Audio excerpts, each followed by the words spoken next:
आज हम binary operation का कुछ एग्जाम्पल्स और एक्सरसाइज 1.1 और 1.4 करके ये चैप्टर समाप्त करते हैं और नेक्स्ट में हम मिसलेनियस के डिस्कशन करके फिर हम फंक्शन लेक्चर स्टार्ट करेंगे। तो एग्जाम्पल नंबर 45 ना, first chapter relation and function class 12 का पेज नंबर 27, इसका हम क्वेश्चन सॉल्व करने जा रहे हैं। मैं क्वेश्चन रीड आउट कर देता हूं, आप बुक से क्वेश्चन नोट कर सकते हैं, एनसीईआरटी बुक से। तो एग्जांपल 45 कह रहा है determine which of the following binary operations on the set n are associative and which are commutative. तो बाइनरी ऑपरेशन किस सेट में डिफाइन बोला है? On the set n is natural number, ठीक है। तो पूछा गया है कौन सा एसोसिएटिव है और कौन सा कम्यूटेटिव है। तो हम कम्यूटेटिव के लिए क्या बोल सकते हैं ना, कोई बाइनरी ऑपरेशन कम्यूटेटिव होने के लिए आप लिख सकते हो a स्टार b किसके बराबर होना चाहिए? Is equal to b star a। ये कम्यूटेटिव के लिए हो गया। और सिमिलर वे में एसोसिएटिव के लिए क्या कहा जा सकता है कि कोई बाइनरी ऑपरेशन एसोसिएटिव कब होगा? When a star b star c की वैल्यू हमारी किसके बराबर हो जाए? a स्टार b स्टार है ना c के बराबर हो जाए। ये कम्यूटेटिविटी और एसोसिएटिविटी के लिए कंडीशन है। अब इसमें दो पार्ट है। तो पहला पार्ट है ना, यहाँ पूछा है क्या ये binary operation defined by the rule a star b 1 where है ना for all a comma b belongs to natural number, क्या ये कम्यूटेटिव एंड एसोसिएटिव है? जहाँ पे a और b दोनों नेचुरल नंबर होंगे तो आप क्या कीजिए, इसको कम्यूटेटिव चेक करने के लिए कोई आप दो नंबर्स सिलेक्ट कर लीजिए, ठीक है। आप चेक कीजिए क्या 2 स्टार 3, ठीक है, 2 और 3 आपने सिलेक्ट कर लिया, क्या 2 स्टार 3 इक्वल टू 3 स्टार 2 होगा? ठीक है, यही कंडीशन होता है। 2 स्टार 3 3 स्टार 2 होगा कि नहीं होगा? जहां a और b दोनों नेचुरल नंबर होने चाहिए तो 2 और 3 नेचुरल नंबर होता है। अब रूल क्या कहता है? कोई भी दो नेचुरल नंबर लूंगा, आंसर क्या आएगा मेरा? 1 ही आएगा। और यहाँ पे भी 3 स्टार 2 लूंगा, दोनों नेचुरल नंबर है, आंसर क्या आएगा? 1। 1 इक्वल टू 1 होता है। तो देयरफॉर ये क्या कह सकते हैं? सो इट इज कम्यूटेटिव, ठीक है। इसीलिए ये जो ऑपरेशन है, ये ऑपरेशन क्या कहलाता है आपका? कम्यूटेटिव कहलाता है। ये कम्यूटेटिव तो हमने प्रूव कर दिया है ना, इस ऑपरेशन को हमने कम्यूटेटिव प्रूव कर दिया। उसी तरह से हम बात करते हैं इसके एसोसिएटिविटी के लिए। तो एसोसिएटिविटी के लिए कोई है ना 3 नेचुरल नंबर ले लो, 4 ले लिया है ना, 5 ले लिया और लेट से 8 ले लिया, ठीक है। अब इसके हिसाब से अगर बात करें एसोसिएटिव के लिए 4 स्टार 5 स्टार 8, क्या 4 स्टार 5 स्टार 8 के बराबर है? इस रूल को हम देख रहे हैं। तो यहाँ क्या कह रहा हूं, 4 स्टार 5, दोनों 4 और 5 नेचुरल नंबर है, तो 4 स्टार 5 क्या है? 1। यहाँ कोई मल्टीप्लिकेशन नहीं, ये रूल है ना गिवन है क्वेश्चन में, उसी के हिसाब से काम करना है। तो ये 1 आया स्टार 8, और वैसे ही यहाँ पे 5 स्टार 8 भी क्या आएगा? इस रूल के हिसाब से 1 आएगा। 5 और 8 दो नेचुरल नंबर, आउटपुट 1 देगा। अब 1 स्टार 8, 1 और 8 दोनों नेचुरल नंबर, इसके हिसाब से 1 आएगा। और 4 स्टार 1 करूंगा तो भी आंसर क्या आएगा? 1 आएगा। तो 1 इक्वल टू 1 ट्रू है। देयरफॉर क्या कह सकते हो? सो इट इज आपका क्या बनने आ गया? एसोसिएटिव आ गया। तो ये जो फर्स्ट पार्ट है ना, इसको आपने कम्यूटेटिव एसोसिएटिव कैसे दिखाया? कोई दो नेचुरल नंबर उठा लिए, क्योंकि यहाँ बाइनरी ऑपरेशन जो डिफाइंड था वो ऑन नेचुरल नंबर सेट था। अब इसी तरह से हम इसका सेकंड पार्ट सॉल्व करेंगे। तो आगे बढ़ने से पहले यहाँ तक का सेकंड पार्ट, जिसमें कम्यूटेटिविटी एसोसिएटिविटी चेक करनी है। ऑपरेशन इस रूल से डिफाइन किया गया है, that is a star b जो है वो किसके बराबर है? a plus b by 2 for all a b belongs to natural number, ठीक है। तो अब ये चेक करना है क्या ये ऑपरेशन आपका कम्यूटेटिव है या नहीं है। तो कम्यूटेटिव के लिए क्या लिखता हूं? 2 स्टार 3 क्या 3 स्टार 2 है या नहीं है? तो 2 स्टार 3 के लिए हम बोल रहे हैं a2 b3, तो ये हो जाएगा आपका रूल क्या है? 2 प्लस 3 बाई 2। और वैसे 3 स्टार 2 a3 b2 पुट कीजिए यहाँ पे, ये आया 3 प्लस 2 बाई 2। यहाँ पे बोल सकता हूँ 5 बाई 2 इज 2.5, यहाँ पे बोल सकता हूँ 5 बाई 2 इज 2.5। तो यहाँ से तो बोल दिया इट इज कम्यूटेटिव। ये ऑपरेशन जो है, ये ऑपरेशन क्या आने आ गया अपना? कम्यूटेटिव तो हो गया। अब इसी तरह से हम बात करते हैं इसके एसोसिएटिविटी के लिए। तो एसोसिएटिव होने के लिए हम कोई भी 3 नंबर उठा लेते हैं, ठीक है। तो यहाँ पे लिख दो 2 स्टार 6 स्टार 10 करके, आपने कोई 3 नंबर ले लिया। अब यहाँ क्या बोलोगे 2 स्टार 6 है ना, क्या मेरा 2 स्टार 6 स्टार 10 के बराबर है या नहीं है। तो 2 स्टार 6 रूल क्या कहता है, रूल कहता है 2 + 6 / 2 star 10 is equal to 2 star, और ये 6 स्टार 10 क्या बन के आएगा, 6 स्टार 10 हो जाएगा 6 + 10 डिवाइडेड बाय, आप क्या लिख सकते हो 2। अब 2 + 6 कितना है 8, 8/2 कितना है 8/2 है 4 स्टार, यहाँ पे पड़ा है 10, और उसी तरह से यहाँ पे ये है 2 स्टार, यहाँ पे है 16/2 इज 8। अब 4 स्टार 10 इस रूल से क्या है, इस रूल से है 4 + 10/2, और यहाँ पे 2 स्टार 8 है इस रूल से 2 + 8/2 करके, तो 14/2 7, और यहाँ पे है हमारा 10/2 विच इज 5। क्या 7 5 के बराबर होता है, नहीं, तो 7 5 के बराबर नहीं है, देयरफॉर हम क्या बोल सकते हैं, इट इज नॉट एसोसिएटिव। ये जो बाइनरी ऑपरेशन है, ये बाइनरी ऑपरेशन मेरा कम्यूटेटिव तो है, पर ये बाइनरी ऑपरेशन एसोसिएटिव नहीं है। तो एग्जाम में आपका अगर चेक करने बोलता है तो कोई भी नंबर्स ले लीजिए, चेक करके अगर लास्ट में सेम आ जाता है तो वो कम्यूटेटिव हुआ, नहीं आता है तो वो एसोसिएटिव नहीं हुआ। तो इस तरह से इस क्वेश्चन को आप सॉल्व करेंगे। तो ये है एग्जाम्पल 45 का पार्ट बी का सॉल्यूशन, यहाँ तक स्क्रीन। एग्जाम्पल आते हैं 47 पेज नंबर 28 एनसीईआरटी का मिसलेनियस एग्जाम्पल्स। 47 है, एक सेट ए गिवन है, लेट सेट ए आपको गिवन है ना 1 2 3, ये आपके ऑर्डर्ड पेयर्स हो गए, ठीक है। यहाँ पे अब इससे हम क्या बात करने, रिलेशंस बोला है on set A containing 1, 2 and 2, 3 which are reflexive and transitive but not symmetric is 4। हमें ऐसे रिलेशंस है ना पता करने हैं जो रिफ्लेक्सिव और ट्रांजिटिव हैं पर सिमेट्रिक नहीं है, कंटेनिंग 1, 2 एंड 2, 3। उन सभी ऑर्डर्ड पेयर्स में आपके क्या आने चाहिए 1, 2 एंड 2, 3 आने चाहिए, पर वो सिमेट्रिक नहीं होने चाहिए। ऐसे आपको रिलेशंस डिफाइन है ना जो है वो आपको बताने हैं, 4 ही रिलेशंस हैं। तो हम क्या कह सकते हैं, relation defined on set A, मतलब इस A cross A total 9 ordered pairs में से आपको है ना जो रिफ्लेक्सिव और ट्रांजिटिव बनाएगा, ऐसे बस 4 ही रिलेशन एग्जिस्ट करते हैं। तो हम लिख सकते हैं ये 4 रिलेशन है ना जो रिफ्लेक्सिव और ट्रांजिटिव होंगे पर सिमेट्रिक नहीं होंगे, वो 4 रिलेशंस कौन कौन है वो हम पता कर लेते हैं। तो रिफ्लेक्सिव जैसे बोल दिया तो ये 1, 2, 3 के सभी है ना 1, 1, 2, 2, 3, 3 आई जाएंगे सभी चारों में, ठीक है, क्योंकि यहाँ बोल दिया है कि ये रिफ्लेक्सिव तो है। 1, 1, 2, 2, 3, 3 इन चारों में ये आपके ऑर्डर्ड पेयर्स बन के आएंगे 1, 1, 2, 2, 3, 3। उसी तरह से यहाँ बोल रहा हूँ 1, 1, 2, 2 एंड मेरा बना हुआ है 3, 3। अब यहाँ पे आगे क्या लिखा हुआ है, इन सभी में 1, 2 एंड 2, 3 होना चाहिए। तो 1, 2 है ना एंड 2, 3 होना ही चाहिए। तो 1, 2, 2, 3 कंपल्सरी है। तो रिफ्लेक्सिव तो हो गया ये सभी रिलेशन, अब इन्हें ट्रांजिटिव करना है पर सिमेट्रिक नहीं, ठीक है। तो 1, 2, 2, 3 करते हुए अब मैं यहाँ क्या बोल सकता हूँ 1, 2, 2, 3 है, तो अगर मैं 1, 3 डाल देता हूँ तो 1, 3 डाल दिया तो ये रिलेशन क्या हो गया, रिफ्लेक्सिव हो गया ना। फिर आपका क्या हो गया है ना, ट्रांजिटिव हो गया पर सिमेट्रिक नहीं हुआ। पहला रिलेशन ये रहा जो रिफ्लेक्सिव है, ट्रांजिटिव है पर सिमेट्रिक नहीं है। ऐसे मुझे 4 रिलेशंस ढूंढने हैं। यहाँ पे हम क्या करेंगे, यहाँ पे 2, 3 है ना 1, 2, 2, 3 है, तो 1, 3 तो सब में आएगा ही है ना, ताकि ये ट्रांजिटिव बन जाए। तो 1, 3 सभी में आने ही वाला है, तो 1, 3 तो सब में आ गया। अब मैं बोल रहा हूँ टोटल कितने ऑर्डर्ड पेयर्स होते, 3 × 3 9। 9 ऑर्डर्ड पेयर्स में आपने कितने यहाँ रख दिए, 1, 2, 3, 4, 5, 6 रख दिए हैं। बचे हुए 3 कौन होंगे, बचे हुए 3 होंगे 1, 2 का सिमेट्रिक उठा लो 2, 1, फिर 2, 3 का सिमेट्रिक उठा लो 3, 2 एंड 3, 1 है ना इसका सिमेट्रिक उठा लिया। अब क्या करते हैं, अब एक एक करके इनको पुट कर देते हैं। अगर मैं यहाँ 2, 1 पुट कर दूं तो 2, 1 पुट कर दिया जाए तो 1, 2, 2, 1 यहां से क्या आ गया, यहां से आपका 1, 1 आ गया। एंड सिमिलरली 2, 2 1 1 3, तो 2 3 आ गया। ये रहा मेरा दूसरा ऑर्डर्ड पेयर, जो क्या हो गया, रिफ्लेक्सिव ट्रांजिटिव हो गया पर सिमेट्रिक नहीं हुआ।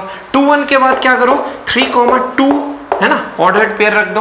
तो 3 2 रखूंगा, 2 3 3 2, तो 2 2 आ गया, 3 2 2 3, तो मेरा क्या आ गया, 3 3 भी आ गया। और उसी तरह से 1 3 3 2 बोलूं तो 1 2 भी आ गया। एंड नेक्स्ट अगर बोलूं यहाँ पे सिमिलरली 3 2 के बाद मैं पुट करता हूं 3 1 ना, और कोई नहीं, तो एक एक करके रखूंगा, दो नहीं रख सकता। अगर कोई दो रखूंगा तो तीसरा ऑटोमेटिकली रखना ही पड़ेगा।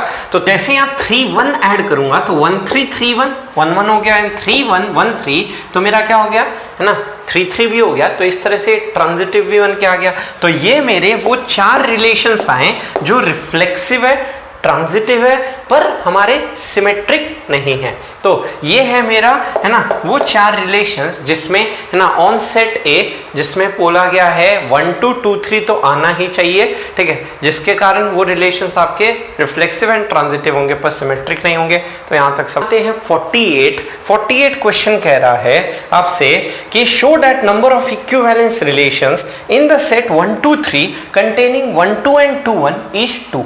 ठीक है, तो आपका सेट क्या है, ए सेट है 1 2 3, और relation defined on set A मतलब R is subset of A cross A. तो ए क्रॉस ए में टोटल 9 एलिमेंट्स आएंगे ना, 3 into 3 9 ऑर्डर्ड पेयर्स बन के आएंगे।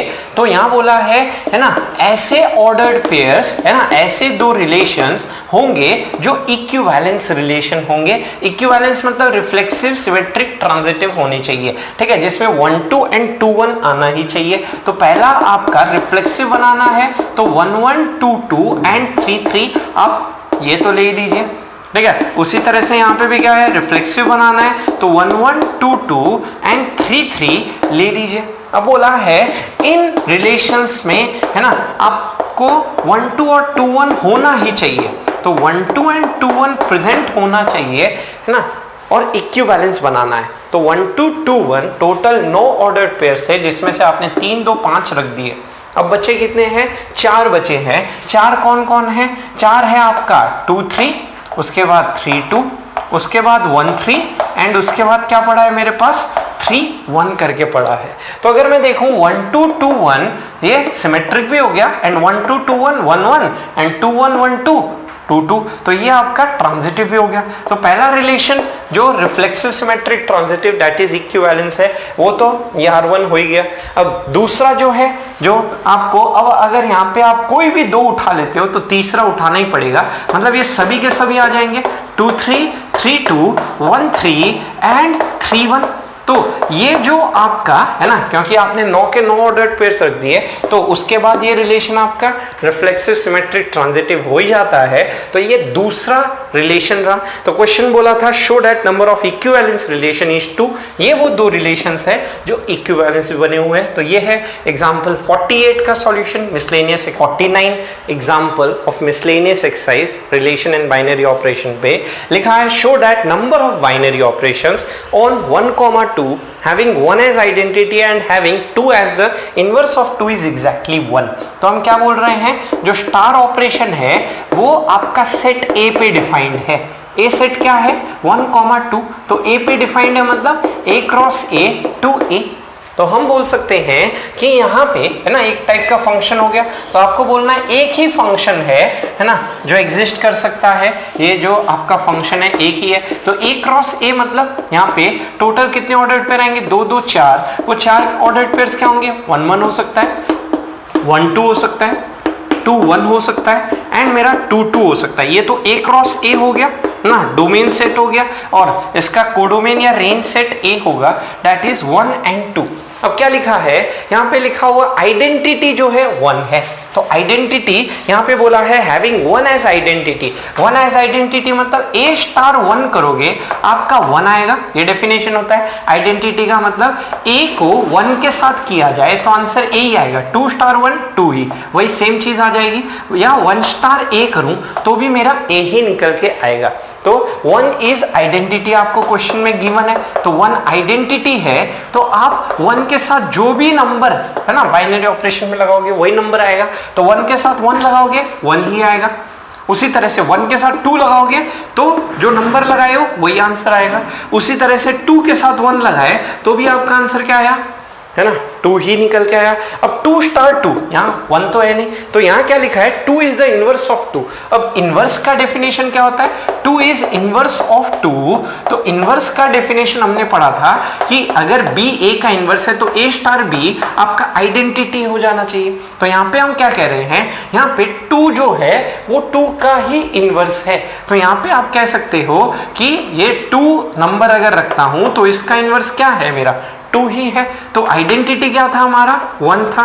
तो 2 स्टार 2 क्या आना चाहिए अपना, 1 आना चाहिए। तो हम बोल रहे हैं 2 स्टार 2 1 ही हो सकता है, 2 तो हो नहीं सकता। तो ये एक ही फंक्शन है ना जो है एग्जिस्ट कर सकता है जो इस रूल पे डिफाइंड हो, having 1 as identity and 2 as, है ना, इनवर्स ऑफ 2। तो यहाँ यही क्वेश्चन है कि ऐसा बाइनरी ऑपरेशन एक ही हो सकता है जो हमने यहाँ दिखाया है। तो यहाँ लिखना है show that number of binary operations on 1, 2 having 1 as identity and having 2 as the inverse of 2 is exactly 1। ये शो करना था, ये मैंने इस तरह से शो कर दिया।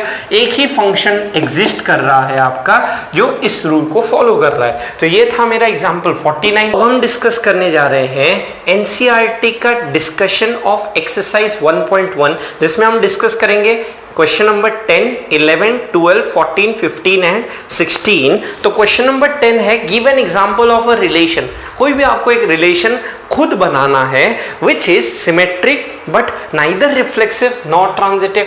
तो आप कोई सेट ले लो, है ना, सिंप्लिसिटी के लिए 1, 2, 3, ठीक है। तो खुद ही बनाओ ऐसा सेट जो सिमेट्रिक तो हो पर रिफ्लेक्सिव और ट्रांजिटिव ना हो, ठीक है। तो पहला रिलेशन क्या हो सकता है, जो सिमेट्रिक हो पर रिफ्लेक्सिव ट्रांजिटिव ना हो। तो 1, 2, 2, 1, है ना, और आपने यहाँ क्या लिख दिया, लेट्स से, है ना, और कोई बचता है क्या, लेट्स से 1, है ना, हम यहाँ लिख देते हैं सिमेट्रिक होना चाहिए। तो 1, 3 एंड 3, 1, ठीक है। ये रिलेशन आपका रिफ्लेक्सिव है ना, रिफ्लेक्सिव नहीं है, सिमेट्रिक है। रिफ्लेक्सिव और ट्रांजिटिव दोनों ही नहीं है। तो ये मेरा पहला रिलेशन हो गया। इस तरह से आप खुद ही, है ना, बनाओगे। नेक्स्ट है ट्रांजिटिव होना चाहिए पर रिफ्लेक्सिव सिमेट्रिक नहीं होना चाहिए। तो नेक्स्ट रिलेशन इसी सेट पे ट्रांजिटिव बनाना है 1, 2, 2, 3। तो क्या लिख दिया जाए, 1, 3, बस यही रख दो, है ना। रिफ्लेक्सिव नहीं है ना, सिमेट्रिक नहीं है पर ट्रांजिटिव है।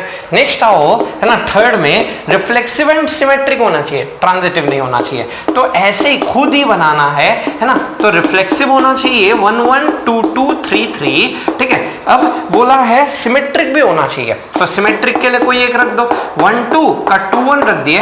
ट्रांजिटिव, है ना, अब हो रहा है ट्रांजिटिव क्योंकि यहाँ क्या दिख रहा है मुझे, 1, 2, 2, 1, तो आपको 1, 1, 2, 2 भी दिख रहा है। तो यहाँ पे क्या लिख दिया जाए, 2, 3 लिख देता हूं। तो यहाँ पे 3, 2 आएगा। तो मैं देख रहा हूं 1, 2, 2, 3, तो 1, 3 आना चाहिए था, मैंने नहीं लगाया तो ट्रांजिटिव नहीं हुआ। ये मेरा थर्ड ऑप्शन आया। उसी तरह से फोर्थ, रिफ्लेक्सिव और ट्रांजिटिव होना चाहिए पर सिमेट्रिक नहीं, ठीक है। तो रिफ्लेक्सिव और ट्रांजिटिव, तो रिफ्लेक्सिव मतलब 1, 1, 2, 2, 3, 3 तो लिख ही दिए, है ना। अब यहाँ पे ट्रांजिटिव बनाना है तो 1, 2, 2, 3 ऐड कर दो, है ना, और यहाँ 1, 3 लिख दिया जाए तो ये ट्रांजिटिव हो गया। 1, 2 का 2, 1 नहीं आ रहा है, 2, 3 का 3, 2 नहीं आ रहा है, तो ये ट्रांजिटिव भी नहीं हुआ। नेक्स्ट आते हैं इसका फिफ्थ पार्ट पे, symmetric and transitive but not reflexive. तो सिमेट्रिक और ट्रांजिटिव बनाना है, रिफ्लेक्सिव नहीं बनाना है, एक छोड़ दो ना, 1, 1, 2, 2, 3, 3 को छोड़ दो। अब यहाँ पे 1, 2, 2, 3 आपने क्या किया, 1, 3 था, ये ट्रांजिटिव तो बना दिया। अब इसका सिमेट्रिक भी बनाना है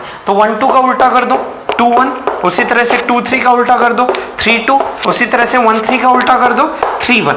अब यहाँ पे टोटल 9 ऑर्डर्ड पेयर्स होने चाहिए थे, 1, 2, 3, 4, 5, 6, 7, 8, जिसमें से आपने 3, 3 ऑर्डर्ड पेयर हटा दिया है। तो ये रिलेशन रिफ्लेक्सिव एंड, है ना, रिफ्लेक्सिव नहीं है, सिमेट्रिक एंड ट्रांजिटिव है। तो आपने खुद, है ना, बस जो नहीं है वो आप एलिमेंट्स हटाते रहो, ये खुद से बनाना है।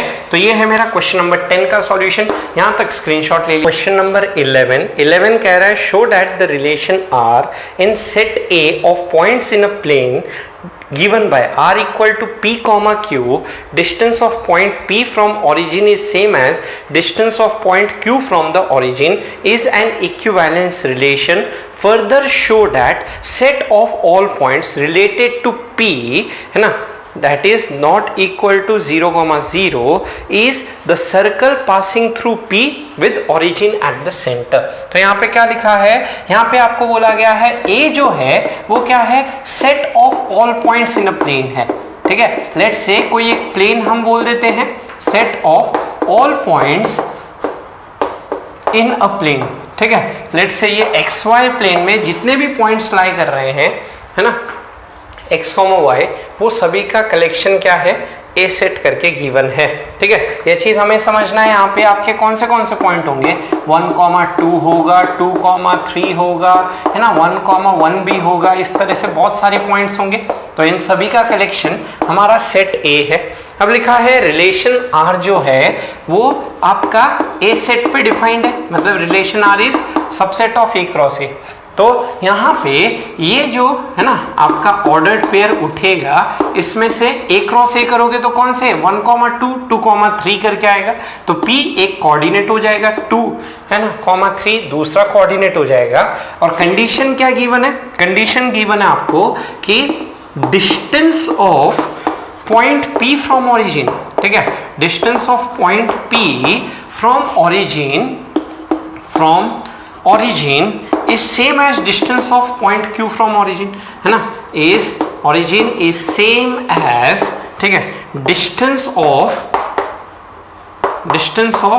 point Q from origin, ठीक है, point Q from origin मतलब origin से, है ना, P पॉइंट का जो डिस्टेंस है वही origin से Q पॉइंट का डिस्टेंस है, ठीक है। ये origin रहा तो O से P पॉइंट का जो डिस्टेंस है वही O से किस पॉइंट का डिस्टेंस है, Q पॉइंट का डिस्टेंस है।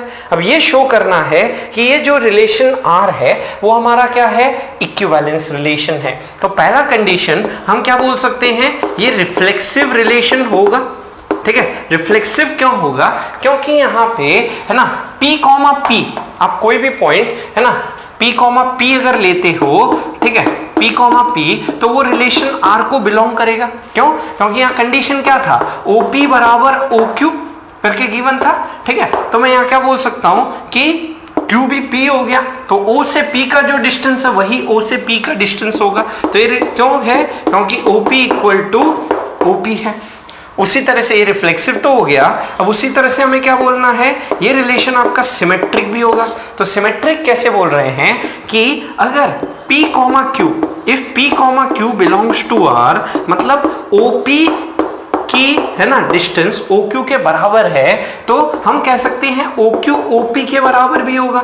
इंप्लाइज दैट Q, P भी आपका किसको बिलोंग करना चाहिए, R को ना। इफ यहाँ पे बोल रहा हूं देन, ठीक है, ये भी होगा। तो यहां से हम बोल सकते हैं रिलेशन सिमेट्रिक भी हो गया, रिफ्लेक्सिव तो हो गया। एंड सिमिलर वे में हम बात करते हैं ट्रांजिटिविटी के लिए, ठीक है। तो ट्रांजिटिव के लिए क्या कहा जा सकता है कि अगर OP का डिस्टेंस है ना, लेट्स से OQ के बराबर है, ठीक है, और OQ का डिस्टेंस OS के बराबर गिवन है ना, OQ is equal to OS करके मुझे गिवन है। तो मैं यहां से क्या बोल सकता हूं, यहां से बोल सकता हूं P, Q belongs to R and Q, S also belongs to R। ये तो मुझे गिवन ही है। तो इससे क्या इंप्लाई किया जा सकता है, इससे बोला जा सकता है OP OQ के बराबर, OQ OS के बराबर। तो यहां से हम बोल सकते हैं देयरफॉर OP किसके बराबर हो जाएगा, OS के। तो OP OS के बराबर हो जाएगा। इसका मतलब P, S R को बिलोंग करे। पे देख रहे हैं PQ R को बिलोंग कर रहा है, QS R को बिलोंग कर रहा है, तो PS भी R को बिलोंग कर जा रहा है, क्योंकि OP OQ के बराबर, OQ OS के बराबर, तो OP OS के बराबर होगा। देयरफॉर ये रिलेशन ट्रांजिटिव भी हो गया। हेंस ये रिलेशन क्या हो गया हमारा, तीनों है ना, रिफ्लेक्सिव, सिमेट्रिक, ट्रांजिटिव तीनों बन के आया।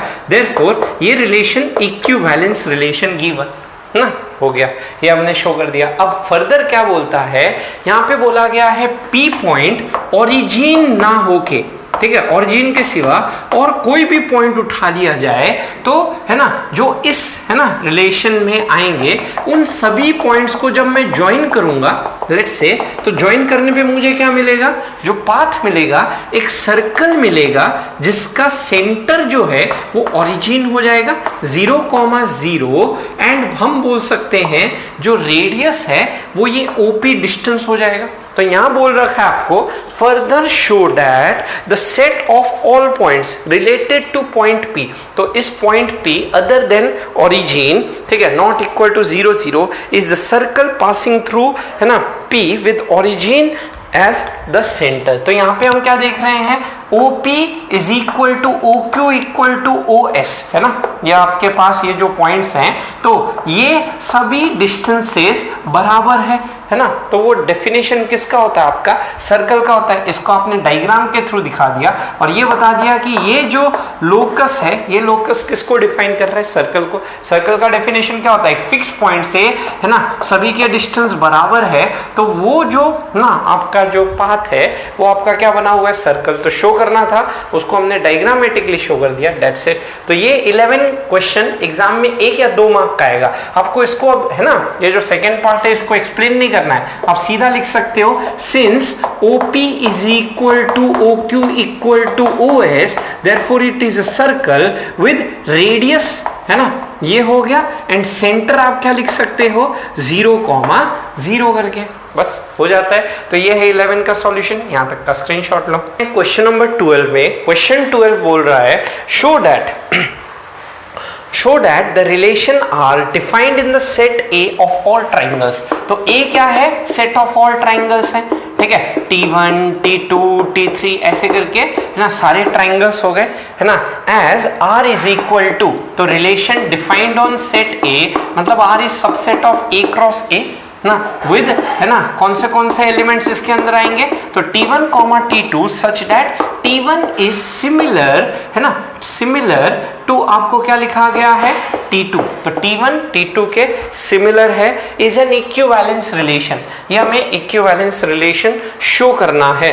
तो सबसे पहले आते हैं इक्विवेलेंस के लिए, मैं बोल सकता हूं ये रिफ्लेक्सिव होगा। अब इसको लिखना कैसे है आपको, तो रिफ्लेक्सिव लिखोगे कि since T1 is similar to T1 ना, हर एलिमेंट, हर ट्राइंगल खुद के से सिमिलर होता है, therefore T1, T1 belongs to R, अगर, है ना, यहाँ पे जितने भी आएंगे वो सभी एक दूसरे से रिलेटेड होंगे, for all T1 belonging to set A, ना, जितने भी T1 T2 T3 A set को बिलोंग करेंगे, therefore ये रिलेशन क्या हो गया, रिफ्लेक्सिव हो गया।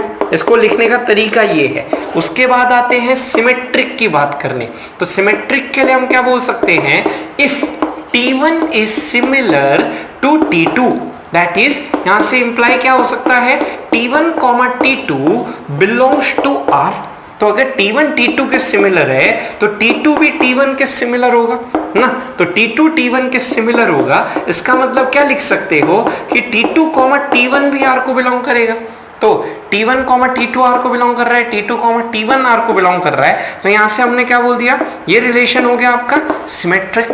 सिमिलर वे में आते हैं बात करने ट्रांजिटिव के लिए, तो ट्रांजिटिव के लिए क्या बोल सकता हूं, यहां पे बोल सकता हूं कि अगर मेरा, है ना, T1, T2, है ना, if T1 similar to T2, तो क्या हो जाएगा, यहां से आप बोल सकते हो T1, T2 belongs to R, ठीक है, एंड T2 T3 के सिमिलर है, तो यहां से क्या हो जाएगा, T2, T3 also belongs to R।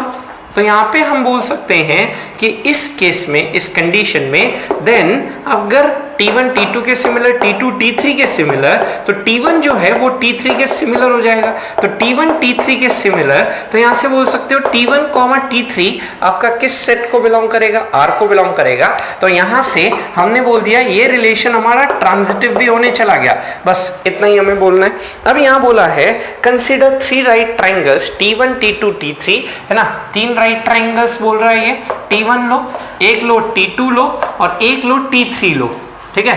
यहाँ पे इसने जो साइड्स गिवन है वो कितनी है, 3, 4, 5, ऑब्वियसली राइट एंगल ट्राइंगल दिख रहा है, उसी तरह से 5, है ना, 12, है ना, 13, ये हो गया आपका T2 ट्राइंगल, और T3 के लिए लिखा हुआ है 6, 8 एंड 10 करके, है ना, 6, 8 एंड 10 करके पूछा है, विच, है ना, triangles among T1 T2 T3 are related by this relation. तो यहाँ पे क्या बोल सकता हूं कि यहाँ पे देख रहे हो 5 into 2 10, 3 into 2 6, 4 into 8, है ना, 4 into 2 2, 4 इंटू 2 8, तो यहां से बोल सकता हूं T1 T3 के सिमिलर है, देयरफॉर T1 T3 जो होगा वो मेरा इस रिलेशन R को बिलोंग करेगा। पूछा है यहाँ पे कौन दो एक दूसरे से रिलेटेड है, तो आप लिख सकते हो T1 is related to T3 by this definition, है ना, ये आपको गिवन है। तो पूछा है which of the triangles are related,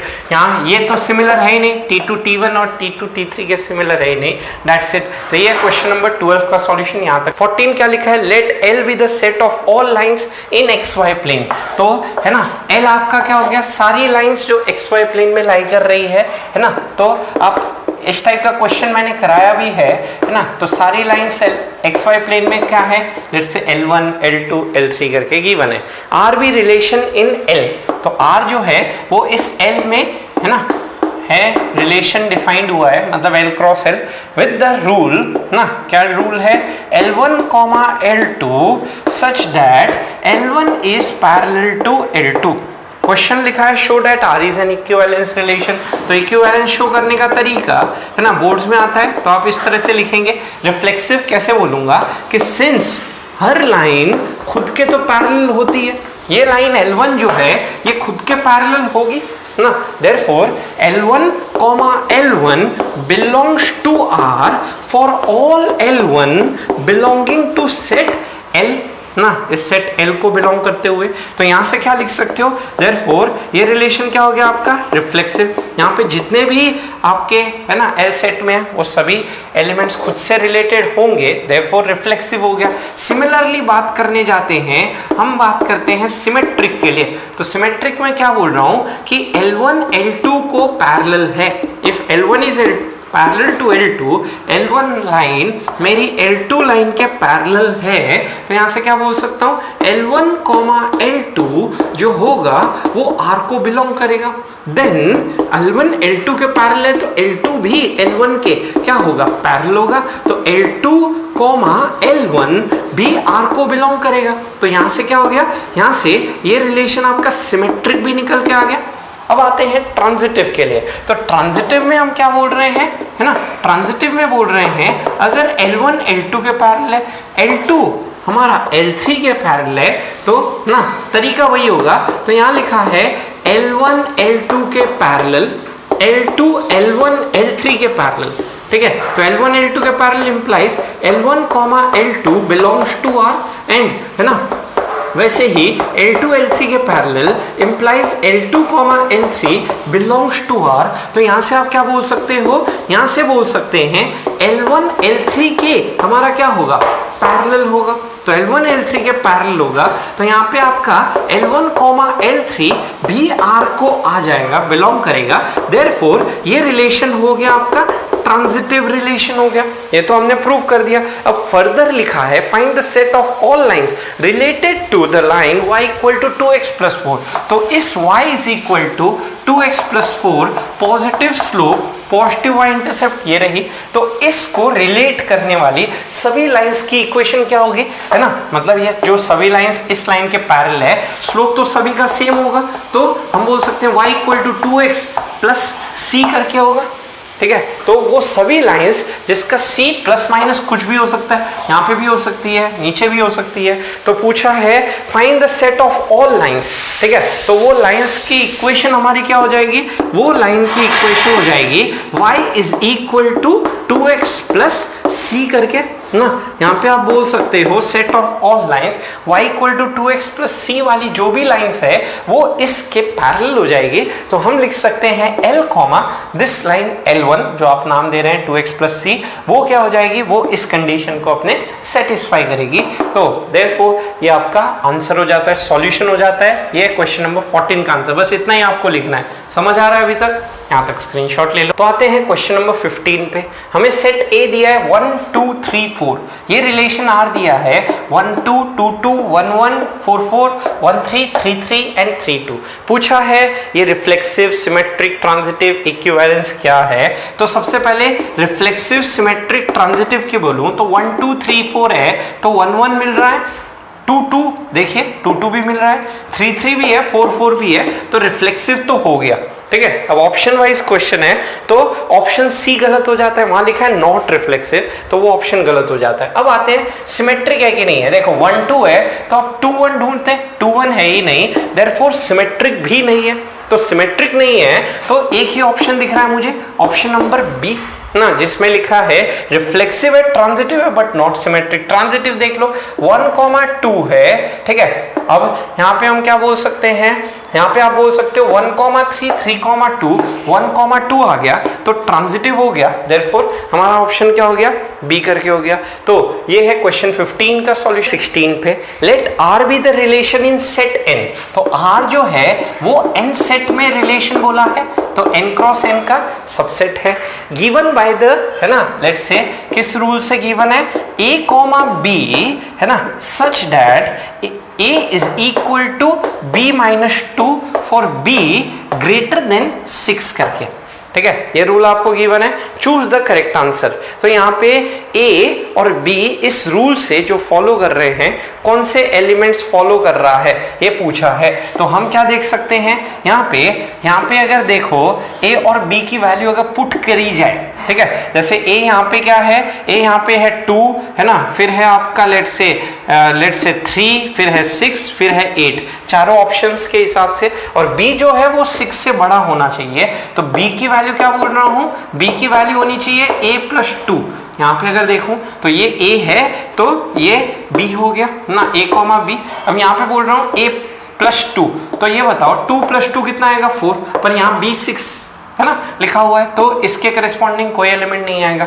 उसी तरह से 3 रखता हूं तो 3+2 कितना आया, 5, इससे करस्पॉन्डिंग भी एलिमेंट नहीं होगा। 6 से करस्पॉन्डिंग क्या आएगा, 6+2 8, तो इस 6 से करस्पॉन्डिंग एलिमेंट आएगा।